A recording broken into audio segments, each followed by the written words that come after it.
स्वागत आणि बुलेटिनच्या सुरुवातीला महत्त्वाच्या बातम्यांचा वेगवान आढावा घेऊया। मुसळधार पावसामुळे गोंदियातील हाजरा धबधबा प्रवाहित। आज वीकेंड असल्यामुळे पर्यटकांची गर्दी। नांदेड जिल्ह्यात झालेल्या प्रचंड पावसामुळे सहस्त्रकुंड धबधबा पूर्ण क्षमतेने प्रवाहित। हे नयनरम्य दृश्य पाहण्यासाठी दरवर्षी पर्यटकांची गर्दी होत असते, तर पैनगंगा नदीही सध्या दुथडी भरून वाहतीये। सांगलीत चांदोली आणि पाचगणी परिसरातील धबधबे संततधार पावसामुळे प्रवाहित। पावसामुळे वातावरणात गारवा निर्माण, पर्यटकांची गर्दी। बीडमध्ये मुसळधार पावसामुळे सौताडा धबधबा प्रवाहित झालाय। जवळपास 100 फूट उंचावरून धबधबा कोसळतोय। धबधब्याची ड्रोन दृश्य सुशांत काशीद यांनी टिपली आहेत। नांदेडच्या विष्णुपुरी धरणाचे 4 दरवाजे उघडले। मोठ्या प्रमाणावर गोदावरी नदीत पाण्याचा विसर्ग, नदीकाठच्या गावांना सतर्कतेचा इशारा। पुणे जिल्ह्यातील घाट माथ्यावर मुसळधार पाऊस। भोर, मुळशी, जुन्नर आणि भीमाशंकर या डोंगर माथ्यावर जोरदार पावसाची हजेरी। उजनी धरणातून सोडण्यात येणारा पाण्याचा विसर्ग वाढवण्यात आला। 41,600 क्युसेक वेगानं भीमा नदीत विसर्ग, नदीकाठच्या गावांना सतर्कतेचा इशारा। सांगलीच्या चांदोली धरण पाणलोट क्षेत्रात पावसाचा जोर वाढलाय। धरणातून 13,530 क्युसेक वेगानं विसर्ग, वारणा काठच्या गावांना सतर्कतेचा इशारा। अहिल्यानगरमध्ये झालेल्या पावसामुळे निळवंडे धरण प्रवाहित झालंय। निळवंडे धरणातून 8,500 क्युसेक वेगानं पाण्याचा विसर्ग सुरू आहे। भंडारा जिल्ह्यात झालेल्या पावसामुळे गोसेखुर्द धरणाच्या जलसाठ्यात झपाट्यानं वाढ। धरणाच्या 33 दरवाजांपैकी 3 दरवाजे 1.5 मीटरनं तर 30 दरवाजे हे 1 मीटरनं उघडलेत। नदीकाठच्या गावांना सतर्कतेचा इशारा। कोकणातील समुद्राला उधाण आलंय। सध्या पावसानं विश्रांती घेतली आहे, मात्र कोकणातील काही भागात पावसाच्या तुरळक सरी सध्या बरसतायत। विद्यार्थ्यांचा आणि पालकांचा पुराच्या पाण्यातून जीवघेणा प्रवास। हा व्हिडिओ समोर आलाय। जालन्यातील परतूर तालुक्यातील कुंभारवाडी वस्तीवरील हे दृश्य आहे।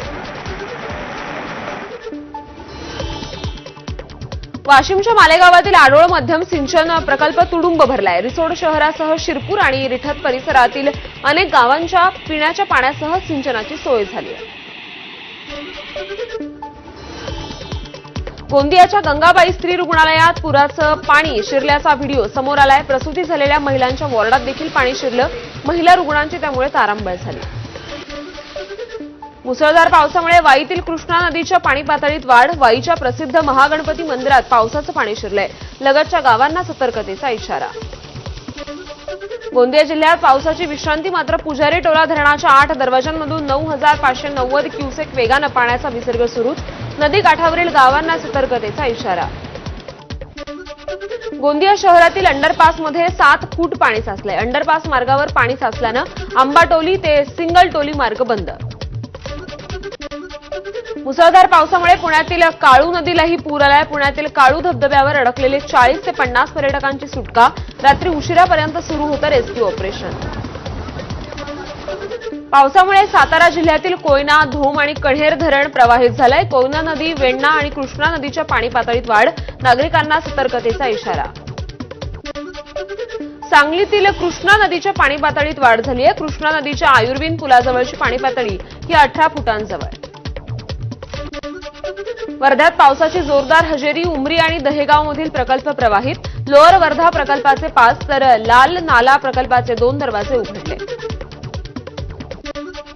हिंगोली जिल्ह्यातील सेनगाव आणि वसमत तालुक्यात काल जोरदार पाऊस। पुराचं पाणी शेतात शिरल्यानं शेतीला तळ्याचं स्वरूप।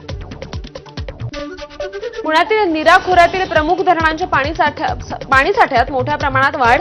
भाटघर, नीरा, देवघर, वीर आणि गुंजवणी धरणांमधून मोठ्या प्रमाणात पाण्याचा विसर्ग। पुण्यातील पवना धरण आणि नदीच्या पाणी पातळीत मोठी वाढ झाली आहे। कोथुर्णे पूल पाण्याखाली गेला असल्यामुळे कोथुर्णे, वारू आणि मळवंडी गावांचा पवना नगरशी संपर्क तुटलाय। रायगडच्या महाड पोलादपूर तालुक्यात पावसाच्या मुसळधार सरी। महाबळेश्वर परिसरात सुरू असलेल्या पावसामुळे सावित्री नदीच्या पाणी पातळीत वाढ झाली आहे। पुरामुळे गडचिरोलीतील भामरागड तालुक्याचा संपर्क पुन्हा तुटला। पर्लकोटा नदीच्या पाणी पातळीत वाढ। 100हून अधिक गावांचा संपर्क तुटला। धाराशिवमधील वंजारवाडीतील लघु प्रकल्प ओव्हरफ्लो गेली 2 दिवसांपासून सुरू असलेल्या पावसामुळे प्रकल्प 100% भरलाय. त्यामुळे भूमकरांच्या पाण्याची चिंता मिटली आहे. पावसामुळे चांदोली परिसरातील गुढे पाचगणी पठाराचं सौंदर्य खुललं. वातावरणात गारवा निर्माण झालाय.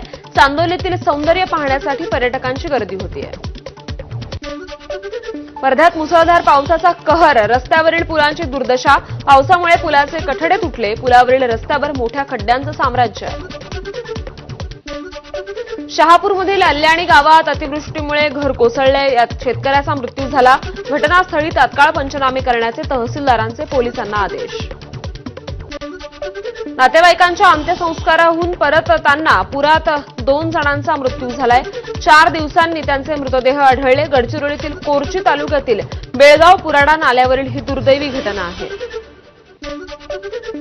अकोला जिल्ह्यातील बाळापूरमधील पारस परिसरात पावसामुळे पिकांना फटका बसलाय. अनेक शेतकऱ्यांचे पेरणी केलेले पीक वाहून गेले. घरांमध्ये पावसाचे पाणी शिरलं. खासदार अनुप धोत्रेंकडून पाहणी. हिंगोलीच्या सेनगाव आणि वसमत तालुक्यात काल जोरदार पाऊस झाला. वसमतमधील करंजाळा, माटेगाव, बोरी, सावंत गावच्या शिवारात सोयाबीनच्या शेतात गुडघाभर पाणी साचलं. त्यामुळे पिकाचं मोठं नुकसान झालंय. गोंदिया जिल्ह्यात मुसळधार पावसामुळे मोठं नुकसान. 5 घरांचं पूर्णतः तर 73 घरांचं अंशतः नुकसान. कवडी परिसरात एक घर पडल्यानं एक महिला गंभीर जखमी.